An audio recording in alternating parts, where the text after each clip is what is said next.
Tällä videolla mä kerron, miten treenata pakaroita ja miten oikeaoppinen lantionnosto tehdään, eli hartiasilta, niin että pakarat aktivoituu kunnolla.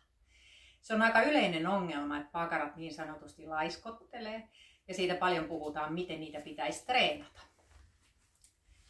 Käy selinmakuulle ja ota joku pallo tai esimerkiksi joogatiili, jota voit puristaa polvien välissä. Se on aika tärkeää, että me haetaan hyvä linjaus tänne lantion nostolle.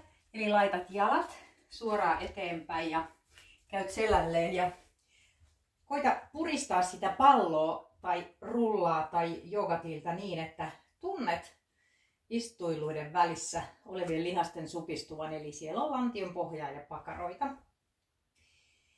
Tärkeää on linjata jalkaterät hyvin, eli koita saada paino isovarpaan tyvelle ja kantapään sisäsyrjälle. Kantapää ja isovarvas linjautuu hyvin ja silloin pakarat todennäköisemmin aktivoituu.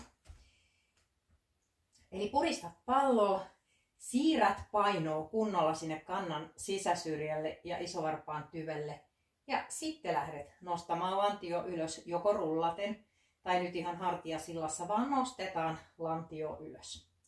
Ja purista samalla palloa, pidä huoli siitä, että paino on kantapään sisäsyrjällä ja isovarpaan tyvellä.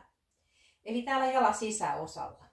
Ja tässä ei tarvi nostaa sitä lantioa kamalan ylös, vaan sen verran, että se pakara aktivoituu. Nyt jos sä lähdet nostamaan täältä ylemmäs linjaan, niin hyvin helposti nämä kylkikaaret lähtee täältä aukeamaan, eli ne lävähtää auki. Ja silloin sä teet jollain muilla lihaksilla jo sieltä töitä, kompensoit todennäköisesti hartioista tai yläselästä. Eli pidä kädet lattiassa, purista palloa, tunne paino isovarpaan tyvellä. Jos et tunne sitä, niin nosta sun varpaat ylös, niin löydät varmemmin sen tuntuman. Purista, paina ja nosta lantio. Pidä hetki ja laske alas. Purista. Pidä isovarpaan tyvellä lattiassa, jalan kannan sisäsyrjällä painoa. Tunne se puristus. Purista, purista, purista koko ajan, kun nostat lantio ja laske alas.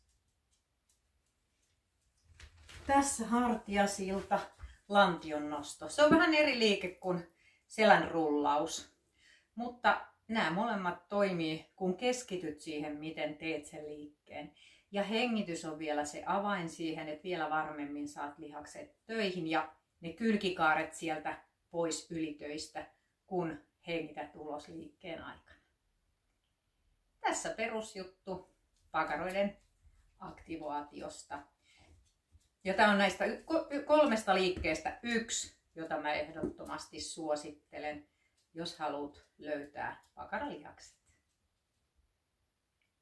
Jos tykkäsit videosta, niin paina peukkua ja ota mun kanava seurantaan. Moi moi!